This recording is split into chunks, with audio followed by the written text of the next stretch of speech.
लेकिन तीर्थों का जो उद्गम है, तीर्थों का जो प्रवाह है, उसका भी लाभ मिलता है। जहां सुकून हो, चैन हो।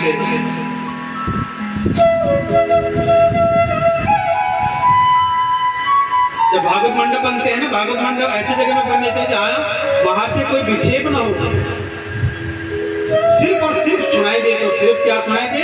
सिर्फ भागवत महाकथा। तब आनंद होता है महाराज। ऐसे ही हमारा परम पवित्र क्षेत्र जो है नैमिषारण्य, 88,000 ऋषियां वहां पे जो विराजमान है, और 88,000 ऋषि ऐसे जो कि सदग्रस्त हैं, जिन्होंने ग्रस्त जीवन को अपनाया हुआ है, ग्रस्त आश्रम को। और सबसे बड़ा जो आश्रम वो गृहस्थी है। जब गृहस्थ आश्रम है तभी जाके 3 आश्रम और का उनका उद्गम होता है। और ये 88,000 ऋषि कैसे हैं? इनमें जो प्रधान ऋषि हैं सौनक ऋषि थे, सौनक महाराज। और सौनकादि ऋषि वहां पे बैठे हुए हैं। और अन्य जो और ऋषि, उनकी आयु इतनी लंबी है कि जिन्होंने अपने जीवन काल में कई बार इंद्र बदलते हुए देख लिए। ऐसे 88,000 ऋषि बैठे हुए हैं। लेकिन प्रधान जो है वो है सौनक ऋषि। सौनकादि ऋषि कहते हैं, नैमिषारण्य पे बैठे हुए हैं सभी ऋषि। इतने में तब तक सूत महाराज जी हैं, सूत जी का वहां पे आगमन होता है। और आगमन होते ही 88,000 ऋषि जितने हैं, जो कि सूत जी महाराज के दादा परदादा इनकी उम्र से भी लंबी उम्र के आयु के ऋषि जो बैठे हुए हैं, वो सब ऋषि सूत जी को देख के खड़े हो जाते हैं। अभी खड़े क्यों होते हैं महाराज? जबकि सूत जी की जो आयु है वो सिर्फ 20 वर्ष की। सूत जी की आयु कितनी है? 20 वर्ष। और जो ऋषि लोग बैठे हैं, उनकी आयु कितनी है? जिन्होंने चतुर्युगी को देख लिया, कई बार इंद्र को बदलते हुए देख लिया, लेकिन 20 वर्ष के महाराज को देख के खड़ी आश्चर्यचकित होते हैं। वो 88,000 ऋषि, वो सूत जी महाराज जी 88,000 ऋषियों को देख रहे, वो कहते हैं कि ऋषियों, आप तो मेरे दादा पर बाबा की उम्र के हो, और मैं मात्र 20 वर्ष का, और आपने मुझे देखा, आप सभी खड़े हो गए, क्यों? प्रणाम तो मुझे आपको करना चाहिए।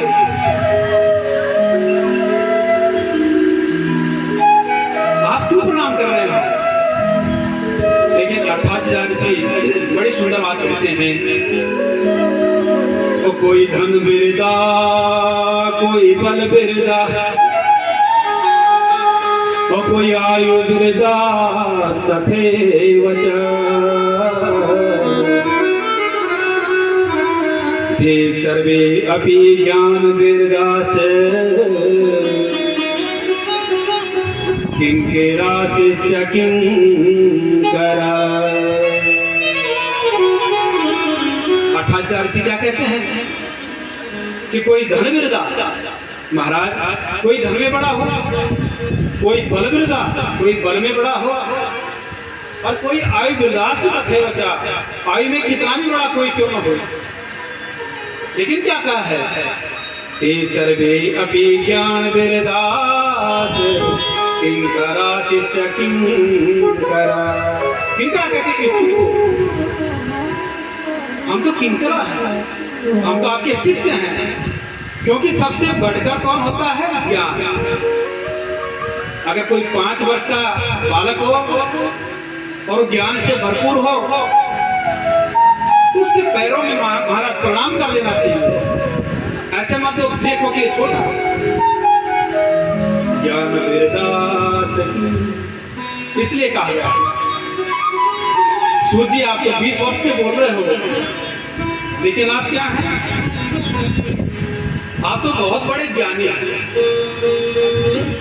पुराणों के ज्ञाता हैं, इतिहास के ज्ञाता हैं, इतिहास के जानकार हैं,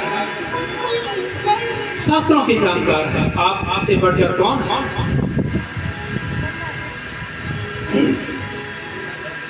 अब सौनक जी कहते हैं, नैमिषे सूत मासीनां अविवाद महामतिम्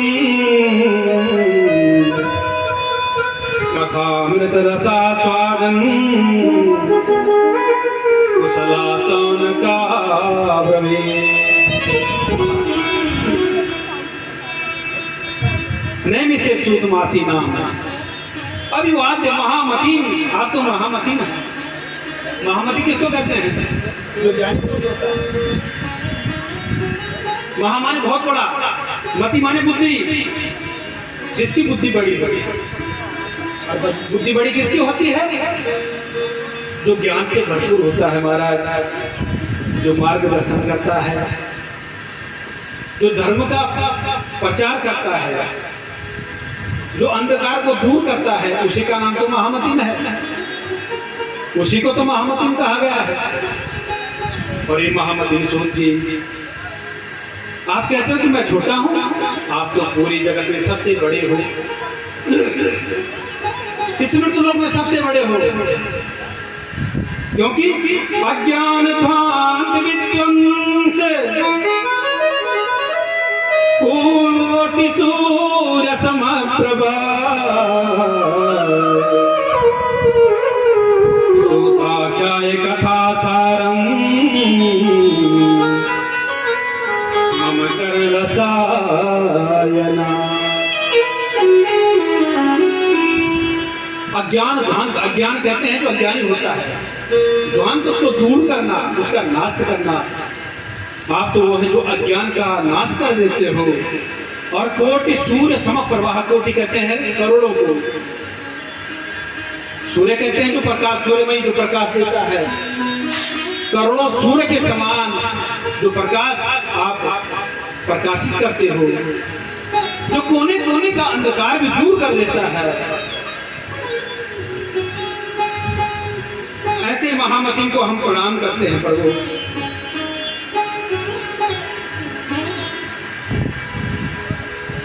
हे सूत जी, हमें इस अंधकार से दूर कीजिए, क्योंकि हम अज्ञानी हैं, भूलवश कई कर्म कर देते हैं महाराज। जिब्बा से कई बात हम किसी को गलत बोल देते हैं। तो सूत जी महाराज, हम आपको प्रणाम करते हैं। आपका ज्ञान जो है वो अंधकार को नष्ट कर देता है, और नष्ट करने में जिसको सामर्थ्य है, ऐसे सूत जी महाराज को हम प्रणाम करते हैं। अब सूत जी बड़े गदगद हुए महाराज, जब भूरी भूरी प्रशंसा हुई सूत जी महाराज की, बड़े गदगद हुए, उनका मन बड़ा प्रसन्न हुआ। और कहते हैं सोनका विशेष की बोलो, आप क्या सुनना चाहते हो? कहते हैं रसास्वादन कथा तृणा मम तृणासायन। हम श्रीमद् भागवत की कथाएं हैं, पुराणों की जो कथाएं हैं, जो धर्म मार्ग को प्रशस्त करता हो, ऐसी कथाओं को हम सुनना चाहते हैं। रसास्वादन तृणासायन कर्ण से सुनना चाहते हैं। और ऐसी चीज बताइए कि जिसमें सब प्राणियों का कल्याण हो।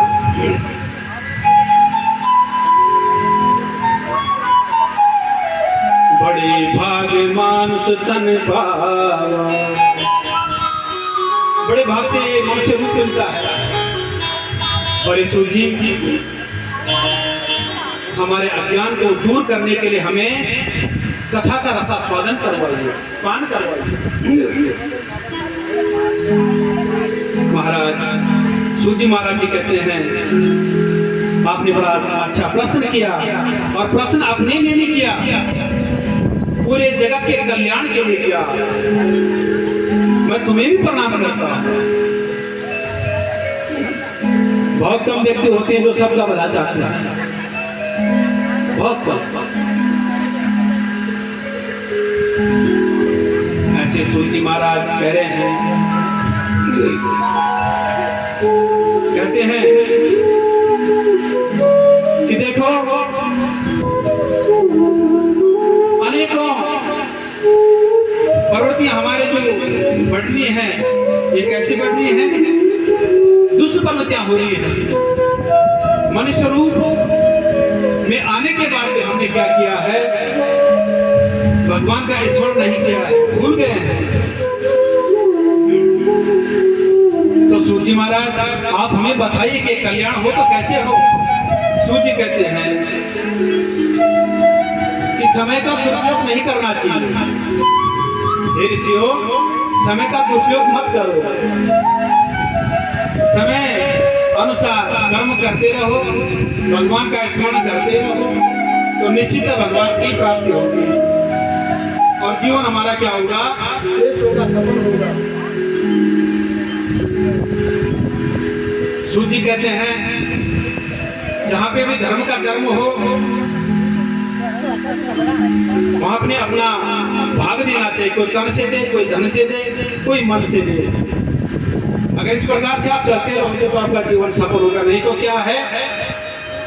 काल प्याल मुखाग्रास त्रास निर्णास हेतवे कलो के ऋण भासितम। काल प्याल मुखाग्रास, ये काल है। काल माने समय। समय ऐसा है जैसे काल है। और काल कैसा है? काला ब्याल मुखाग्रास, जैसे अजगर होता है और अजगर ने अपना मुंह खोल लिया हो और जब तक उसका मुंह खुला हुआ है उसके मुंह के अंदर जो भी प्राणी जाए वो तब तक सुरक्षित है जब तक वो अजगर अपना मुंह बंद नहीं कर देता। और जब उसने अजगर ने अपना मुंह बंद कर दिया तो महाराज क्या है? फिर अंधकार हो जाएगा। इसी प्रकार से काल प्यार मुखाग्रास त्रास निर्णास हेतवे,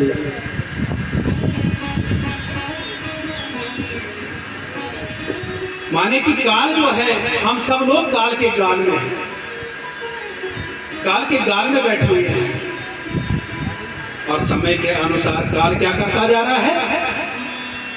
हमें अपनी दाढ़ों में बंद करता जा रहा है, जिसका नाम है मृत्यु। और जिसका समय पूरा हुआ हो गया, ये कौन करता है? काल ही तो करता है ना। जब से इस सृष्टि रची हुई है ब्रह्मा ने, कितने वर्ष बीत गए, कई चतुर्युगियां छूट चली गई हैं, लेकिन काल आज तक सोया नहीं है। काला पचति भूतानि काला सारते प्रजा। काला पचति भूतानि, पता नहीं कितनों का समा गया है काल अपने गाल में। सहरते है प्रजा, इंतजार करता रहता है कौन उसकी दाढ़ में आ जाए और चला जाए। ये मृत्यु, ये सुख, ये दुख, ये कहां से होता है? ये कर्म से होता है। इसी प्रकार से हम सब लोग जो बैठे हुए हैं ये काल के ब्याल में हैं। ये जरूरी नहीं है कि हम कल सुरक्षित रहेंगे, ये जरूरी नहीं है कि हम 1 घंटे के बाद सुरक्षित रहेंगे। काल की गति है महाराज, काल ने जिसको दबा दिया हो गया। इसलिए क्या है कि भगवान का स्मरण करते रहो, भगवान का भजन करते रहो। महाराज नहीं कश्चित् क्षणिमं जातु तिष्ठत कर्म के कारते हयवसा कर्मणा गुणे स्वाभाविके बलात्। लेकिन हमारी सबसे बड़ी कमी क्या है? हम मनुष्यों की सबसे बड़ी कमी क्या है कि हम चिंता ज्यादा करते हैं, चिंतन नहीं करते।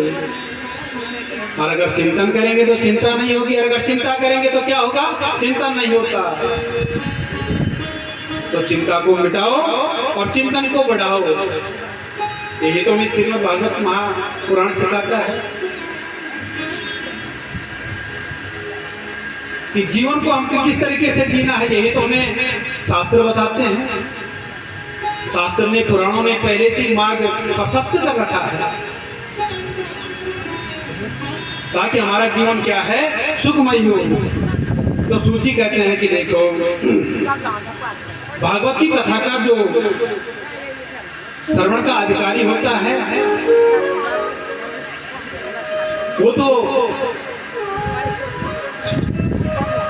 देवताओं को भी नहीं मिलता। वो अधिकार देवताओं के पास में नहीं है। 28,000 ऋषि कहते हैं कि देवताओं के पास में नहीं। क्यों? सूची कहते हैं कि हे सौनकादि ऋषियों, क्योंकि स्वर्ग में जो देव हैं वो सिर्फ वहां ऐश्वर्य है, और जहां ऐश्वर्य होता है महाराज, वहां भगवान का मनन नहीं होता। अत्यधिक जब धन होता है, अत्यधिक जब माया होती है, तो हम सब भगवान को भूल जाते हैं। यही तो ऐश्वर्य है। स्वर्ग में भी यही हाल है। जितने भी देव लोग हैं, देवलोक में ऐसी कथाएं नहीं हुआ करती। उनके लिए भी ये दुर्लभ क्षण पड़ जाता है। ऐसा सौभाग्य तो हमारा ही है इस मृत्यु लोक में, जो हम भागवत पुराणों की कथाओं को सुना करते हैं। ऋषि कहते हैं, सूत जी हमें विस्तार पूर्वक बताइए। कहते हैं, एवं विनिमये जाते सुधाराज्ञा प्रपीयताम् प्रभास्यामो वयं सर्वे श्रीमद्भागवता।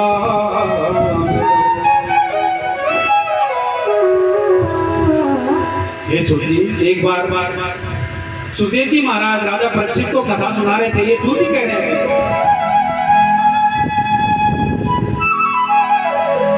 और सुखदेव जी कहते हैं कि हे राजन, एवं विनिमये जाते सुधा राजा प्रपीयताम् प्रभास्यामो श्रीमद् भागवताम्। इस श्रीमद् भागवत का अमृत पान जो होता है, ये देवताओं के लिए भी दुर्लभ है। सूची कहते हैं कि जब सुखदेव जी राजा परीक्षित को ये कथा सुना रहे थे, तो तब वहां पे देवलोग आ गए, और देवलोगों ने क्या कहा? ये उन विनिमय जाते सुधा राजा प्रपीयताम्। विनिमय कहते हैं अदला बदली को। सुधा, ये मीठा रस जो है, इसका पान हमें कराओ और इसके बदले अमृत ले लो। राजा परीक्षित को अमृत की जरूरत है, और हमें किस चीज की जरूरत है? हमें सुधा रसापान भागवत की जरूरत है। लेकिन सुखदेव जी ने क्या किया? उनको अनाधिकारी बता दिया देवताओं का। कितने बड़े मुनि सुखदेव मुनि। कोई कह सकता है देवताओं को, कोई देवताओं का तिरस्कार कर सकता है क्या? हम लोग देवताओं को तिरस्कार कर सकते? नहीं कर सकते।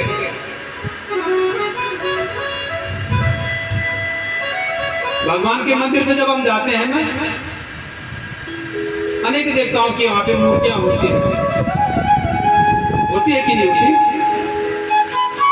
हम देवताओं का तिरस्कार करते हैं? नहीं करते। हम सब भी भेंट चढ़ाते हैं, क्योंकि हम क्या है? भयभीत हैं। लेकिन सुखदेव मुनि जी क्या है? एको निष्ठे, उनकी निष्ठा एक में है, गोविंद। उनकी निष्ठा सिर्फ गोविंद में है महाराज। उन्होंने देवताओं का तिरस्कार कर दिया। कहा, कह रहे देवताओं, तुम क्या सुनोगे कथा? तुम तो ऐश्वर्य के मद में रहते हो, अपने बल के मद में रहते हो। इंद्र कहता है मैं बड़ा, अग्नि कहता है मैं बड़ा, चंद्रमा कहता है मैं बड़ा, सूर्य कहता है मैं बड़ा, वरुण कहता है मैं बड़ा। अरे तुम्हें क्या कथा सुना? कथा सुनने का अधिकारी तो वो है कि जिसके मन में भाव हो। स्वर्ग में जाने से क्या फायदा? स्वर्ग में जाके एक ना एक बार तो फिर जब हमारे पुण्य क्षीण हो जाएंगे तब हमें फिर इस समय लोक में लौटना पड़ेगा। ऐसे स्वर्ग का क्या लाभ? पुनरपि जन्मं पुनरपि मरणं पुनरपि जननी जठरे शयनं यह संसारे खल दोस्तारे कृपया पाहि पाहि मुरारी कृपया पारे पाहि मुरारी। पुनरपि जन्मम पुनरपि मरणम। कितनी बार हमारा जन्म हो चुका है, कितनी बार हमारा मरण हो चुका है, कितनी बार हम स्वर्ग में चले गए, कितनी बार हमको पटक दिया गया है नीचे। और पुनरपि जननी जठरी शयनम, पुनः पुनः माने दोबारा दोबारा कितनी बार जन्म लिया, कितनी बार मैं पुत्र बन गया, कितनी बार मैं पिता बन गया।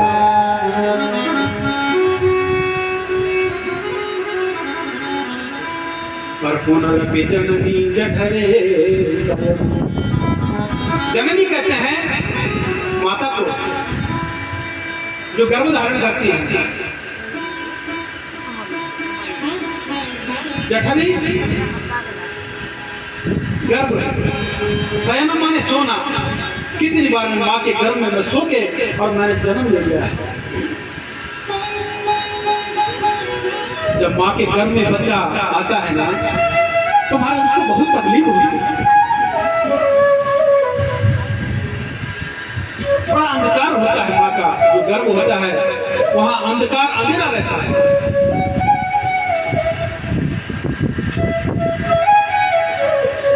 वहां तरह तरह के कष्ट उसको सहने पड़ते हैं। जो माता खाती है उसको वही खाना पड़ता है।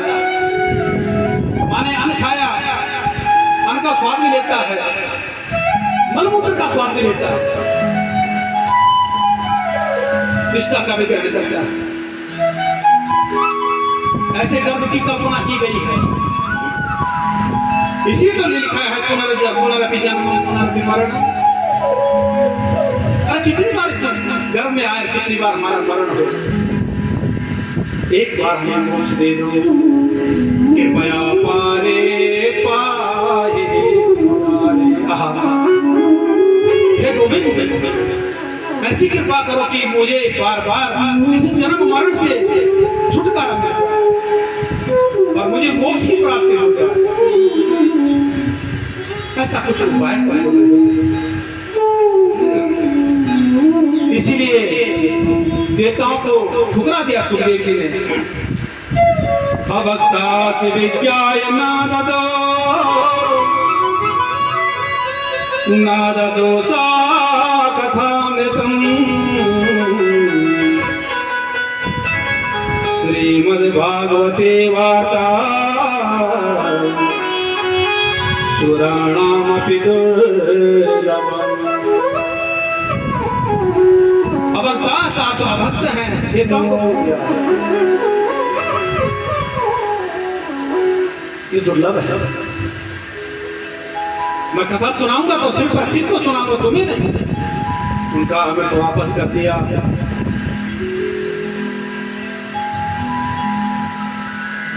क्या करना उस मणि का जो कांच जैसे चमकती है। मणि और कांच में फर्क होता है महाराज। कांच ज्यादा सुंदर दिखता है, कांच की चमक ज्यादा साफ होती है, आप उसको आर पार करके देख सकते हो। और मणि धुंधली होती है, उसमें धुंध रहती है, लेकिन मणि की कीमत वही जाने जो दोहरी होता है। तो तुम तो कांच हो। अरे परीक्षित तो है, मणि है।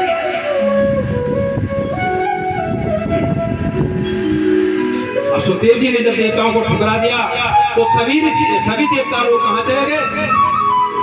ब्रह्म जी के पास चले गए, ब्रह्मा के पास, जिन्होंने सृष्टि का विस्तार किया।